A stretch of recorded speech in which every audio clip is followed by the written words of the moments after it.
Hello, this is Miss Marshall, and I'm going to be reading part 5 of the book Brown Girl Dreaming by Jacqueline Woodson. And this part is called Ready to Change the World. Let's get started. After Greenville, number 2. This starts on page 283, for those of you who are reading along. After Daddy dies, my grandmother sells the house in Nicholton, gives the brown chair to Miss Bell, Daddy's clothes to the brothers at the Kingdom Hall, the kitchen table and bright yellow chairs to her sister Lucinda in Fieldcrest Village. After Daddy dies, my grandmother brings the bed her mother was born in to Brooklyn, unpacks her dresses in the small empty bedroom downstairs, puts her Bible, watchtowers and awakes, a picture of Daddy on the little brown bookshelf. After Daddy dies, spring blurs into summer. Then winter comes on too cold and fast, and my grandmother moves a chair to the living room window, watches the tree drop the last of its leaves, while boys play skelly and spinning tops in the middle of our quiet Brooklyn street. After Daddy dies, I learn to jump double dutch slowly, tripping again and again over my 2 big feet, counting 10, 20, 30, 40 deep in the winter until one afternoon, gravity releases me and my feet fly free in the ropes, 50, 60, 70, 80, 90. As my grandmother watches me, both of our worlds changed forever. Mimosa tree. A mimosa tree, green and thin-limbed, pushes up through the snow. My grandmother brought the seeds with her from back home. Sometimes she pulls a chair to the window, looks down over the yard. The promise of glittering sidewalks feels a long time behind us now. No diamonds anywhere to be found. But some days, just after snow falls, the sun comes out, shines down on the promise of that tree from back home, joining us here. Shines down over the bright white ground. And on those days, so much light and warmth fills the room that it's hard not to believe in a little bit of everything. Bubblegum cigarettes. You can buy a box of bubblegum cigarettes for $0.10 at the bodega around the corner. Sometimes Maria and I walk there, our fingers laced together, a nickel in each of our pockets. The bubblegum is pink with white paper wrapped around it. When you put it in your mouth and blow, a white puff comes out. You can really believe you're smoking. We talk with the bubblegum cigarettes between our fingers, hold them in the air like the movie stars on TV. We let them dangle from our mouths and look at each other through slitted eyes, then laugh at how grown-up we can be, how beautiful. When my sister sees us pretending to smoke, she shakes her head. That's why Daddy died, she says. After that, me and Maria peel the paper off, turn our cigarettes into regular bubble gum. After that, the game is over. What's left behind? You've got Daddy's easy way, my grandmother says to me, holding the picture of my grandfather in her hands. I watch you with your friends and see him all over again. Where will the wedding supper be? Way down yonder in a hollow tree. We look at the picture without talking. Sometimes I don't know the words for things, how to write down the feeling of knowing that every dying person leaves something behind. I got my grandfather's easy way. Maybe I know this when I'm laughing. Maybe I know it when I think of Daddy and he feels close enough for me to lay my head against his shoulder. I remember how he laughed, I tell my grandmother, and she smiles and says, because you laughed just like him. 2 peas in a pod you were. 2 peas in a pod we were. The stories I tell. Every autumn, the teacher asks us to write about summer vacation and read it to the class. In Brooklyn, everybody goes south or to Puerto Rico. or to their cousin's house in Queens. But after my grandmother moves to New York, we only go down south once for my Aunt Lucinda's funeral. After that, my grandmother says she's done with the South, says it makes her too sad. But now, when summer comes, our family gets on a plane, flies to Africa, Hawaii, Chicago. For summer vacation, we went to Long Island, to the beach. Everybody went fishing and everybody caught a lot of fish. Even though no one in my family has ever been to Long Island or fished or likes the ocean, too deep, too scary, still, each autumn, I write a story. In my writing, there is a stepfather now who lives in California but meets us wherever we go. There's a church, not a kingdom hall. There's a blue car, a new dress, loose unribboned hair. In my stories, our family is regular as air. 2 boys, 2 girls, sometimes a dog. Did that really happen? The kids in class ask. Yeah, I say. If it didn't, how would I know what to write? How to listen, number 8. Do you remember? Someone's always asking, and someone always does. Fate and faith and reasons. Everything happens for a reason, my mother says, then tells me how Kay believed in fate and destiny. Everything that ever happened or was going to happen couldn't ever be avoided. The marchers down south didn't just up and start their marching. It was part of a longer, bigger plan that maybe belonged to God. My mother tells me this as we fold laundry, white towels separated from the colored ones, each a thread to the other, and I remember the time I spilled bleach on a blue towel, dotting it forever, the pale pink towel, a memory of when it was washed with a red one. Maybe there is something after all to the way some people want to remain, each to its own kind. But in time, maybe everything will fade to gray. Even all of us coming to Brooklyn, my mother says, wasn't some accident.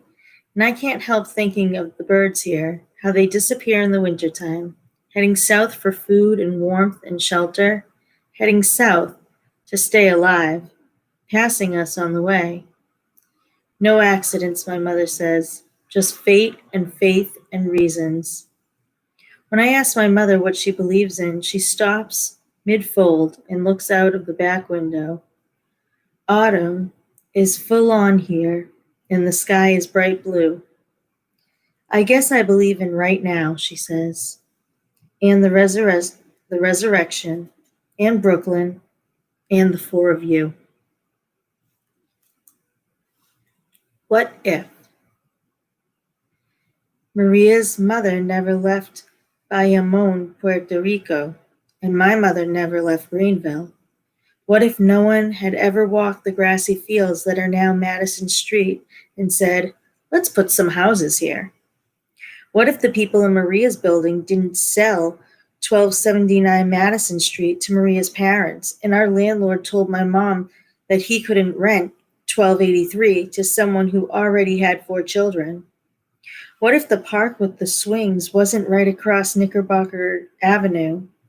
What if Maria hadn't walked out of her building one day and said, my name is Maria, but my mom calls me Gugu? What if I had laughed instead of saying, you're lucky. I wish I had a nickname too. You want to go to the park sometime? What if she didn't have a sister and 2 brothers, and I didn't have a sister and 2 brothers, and her dad didn't teach us to box, and her mother didn't cook such good food? Can't even imagine any of it, Maria says. Nope, I say. Neither can I. Bushwick History Lesson. Before German mothers wrapped scarves around their heads, kissed their own mothers goodbye, and headed across the world to Bushwick, before the Italian fathers sailed across the ocean for the dreams of America and found themselves in Bushwick, before Dominican daughters donned quinceañera dresses and walked proudly down Bushwick Avenue, before young brown boys in cut-off shorts spun their first tops and played their first games of skelly on Bushwick streets. Before any of that, this place was called Boschwig, Boschwig, settled by the Dutch, and Francis the Negro, a former slave, who bought his freedom. And all of New York was called New Amsterdam, run by a man named Peter Stuyvesant. There were slaves here. Those who couldn't afford to own their freedom lived on the other side of the wall, and now that place is called Wall Street. When my teacher says, "So write down what all of this means to you," our heads bend over our notebooks, the whole class silent, the whole class belonging somewhere. Bushwick. I didn't just appear one day. I didn't just wake up and know how to write my name. I keep writing, knowing now that I was a long time coming. How to Listen, number 9. Under the back porch, there's an alone place I go, writing all I've heard. The Promised Land. When my uncle gets out of jail, he isn't just my uncle anymore. He is Robert the Muslim and wears a small black kufi on his head. And even though we know we witnesses are the chosen ones, we listen to the stories he tells about a man named Muhammad and a holy place called Mecca and the strength of all black people. We sit in a circle around him, his hands moving slowly through the air, his voice calmer and quieter than it was before he went away. When he pulls out a small rug to pray on, I kneel beside him, wanting to see his Mecca, wanting to know the place he calls the Promised Land. Look with your heart and your head, he tells me. His own head bowed. It's out there in front of you. You'll know when you get there. Power to the people. On the TV screen, a woman named Angela Davis is telling us there's a revolution going on and that it's time for Black people to defend themselves. So Maria and I walk through the streets, our fist raised in the air, Angela Davis style. We read about her in the daily news, run to the television each time she's interviewed. She is beautiful and powerful and has my same gap-toothed smile. We dream of running away to California to join the Black Panthers, the organization Angela is a part of. She is not afraid, she says, to die for what she believes in, but doesn't plan to die without a fight. The FBI says Angela Davis is one of America's most wanted. Already there are so many things I don't understand. Why someone would have to die or even fight for what they believe in. Why the cops would want someone who is trying to change the world in jail. We are not afraid to die, Maria and I shout, fists high, for what we believe in. But both of us know we'd rather keep believing and live.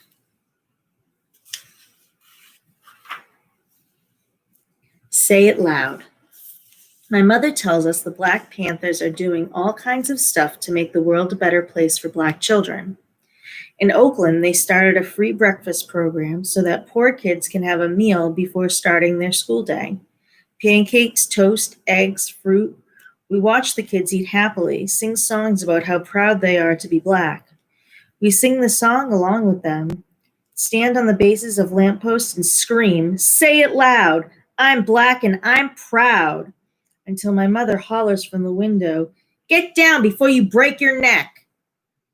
I don't understand the revolution. In Bushwick, there's a street we can't cross called Wyckoff Avenue. White people live on the other side. Once a boy from my block got beat up for walking over there. Once there were 4 white families on our block, but they all moved away, except for the old lady who lives by the tree. Some days she brings out cookies, tells us stories of the old neighborhood, when everyone was German or Irish or even some Italians down by Wilson Avenue. All kinds of people, she says. and the cookies are too good for me to say, except us. Everyone knows where they belong here. It's not Greenville, but it's not diamond sidewalks either. I still don't know what it is that would make people want to get along. Maybe no one does. Angela Davis smiles, gap-toothed and beautiful, raises her fist in the air, says, "Power to the people," looks out from the television directly into my eyes. Maybe Mecca. There's a teenager on our block with one arm missing. We call him Lefty, and he tells us he lost his arm in Vietnam. That's a war, he says. Y'all lucky to be too young to go. It doesn't hurt anymore, he tells us when we gather around him. But his eyes are sad eyes, and some days he walks around the block, maybe 100 times without saying anything to anyone. When we call, "Hey, Lefty," he doesn't even look our way. Some evenings I kneel toward Mecca with my uncle. Maybe Mecca is the place Lefty goes to in his mind when the memory of losing his arm becomes too much. Maybe Mecca is good memories, presents and stories and poetry and arroz con pollo and family and friends. Maybe Mecca is the place everyone is looking for. It's out there in front of you, my uncle says. I know I'll know it when I get there. The Revolution. Don't wait for your school to teach you, my uncle says, about the revolution. It's happening in the streets. He's been out of jail for more than a year now, and his hair is in afro again, gently moving in the wind as we head to the park, holding tight to my hand, even when we're not crossing Knickerbocker Avenue, even now when I'm too old for hand-holding and the like. The revolution is when Shirley Chisholm ran for president and the rest of the world tried to imagine a black woman in the White House. When I hear the word revolution, I think of the carousel with all those beautiful horses going around as though they'll never stop, and me choosing the purple one each time, climbing up onto it and reaching for the golden ring as soft music plays. The revolution is always going to be happening. I want to write this down, that the revolution is like a merry-go-round, history always being made somewhere. And maybe, for a short time, we're part of that history. And then the ride stops and our turn is over. We walk slow toward the park where I can already see the big swings empty and waiting for me. And I write it down. Maybe I'll end it this way.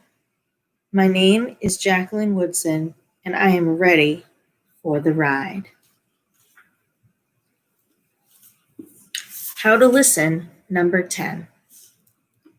Write down what I think. I know the knowing will come. Just keep listening. A writer. You're a writer, Miss Vivo says, her gray eyes bright behind thin wire frames, her smile bigger than anything. So I smile back, happy to hear these words from a teacher's mouth. She's a feminist,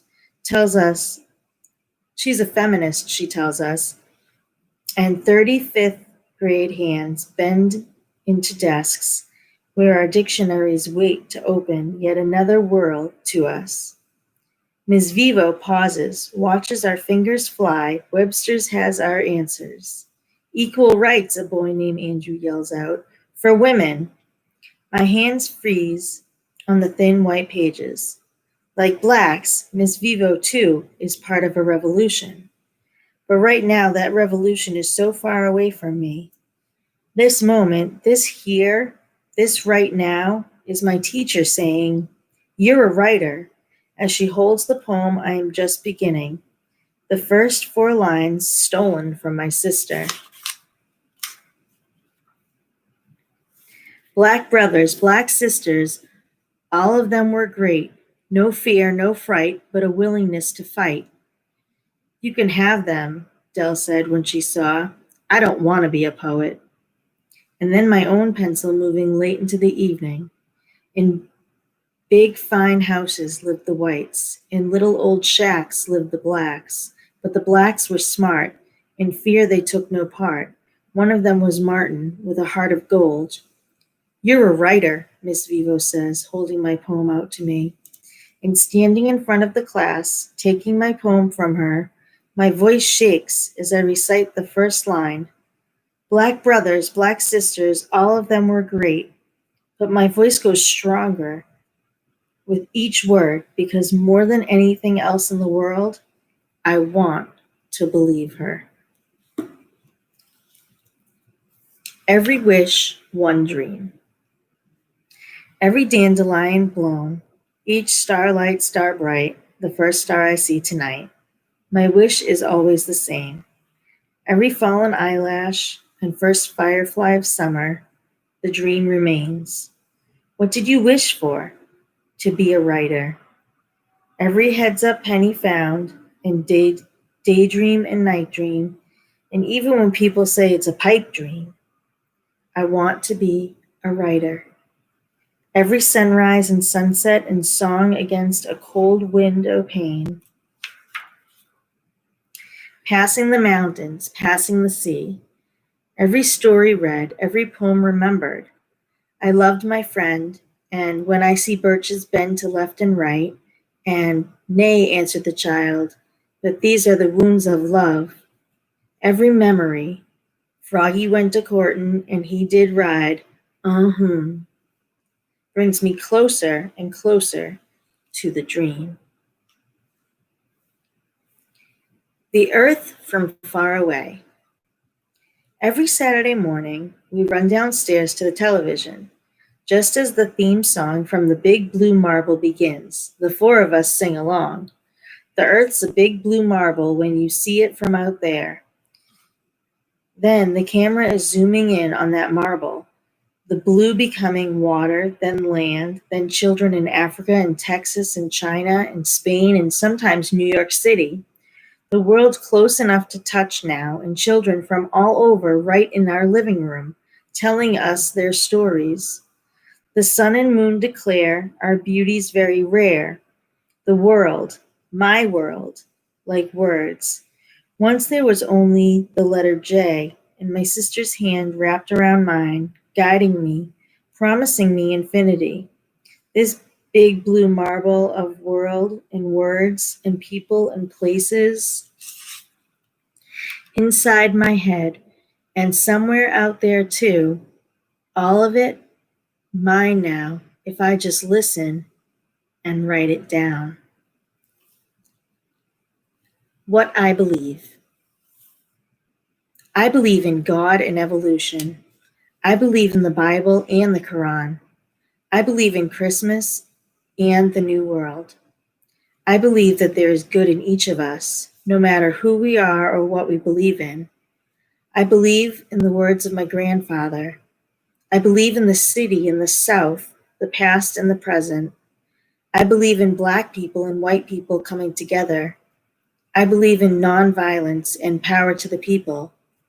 I believe in my little brother's pale skin and my own dark brown. I believe in my sister's brilliance and the 2 easy books I love to read. I believe in my mother on a bus and Black people refusing to ride. I believe in good friends and good food. I believe in Johnny pumps and jump ropes, Malcolm and Martin, Buckeyes and Birmingham, writing and listening, bad words and good words. I believe in Brooklyn. I believe in one day and someday and this perfect moment called now. Each world.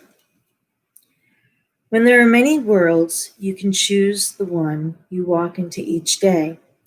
You can imagine yourself brilliant as your sister, slower moving, quiet and thoughtful as your older brother, or filled up with the hiccuping joy and laughter of the baby in the family.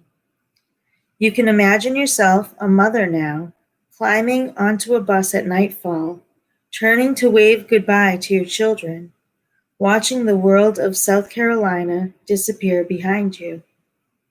When there are many worlds, love can wrap itself around you. Say, don't cry. Say, you are as good as anyone.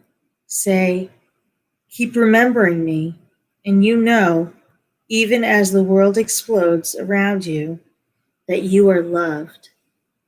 Each day, a new world opens itself up to you, and all the worlds you are.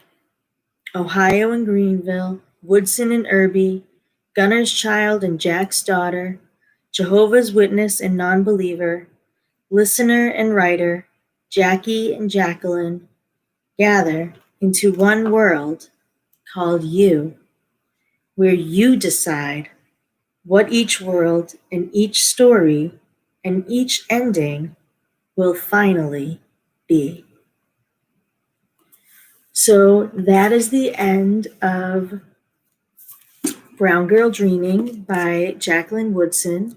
I urge you to read about the author and the thanks, and she also has some pictures in the back. So I urge you to look at those as well. And other than that, thank you so much for listening. Have a good day.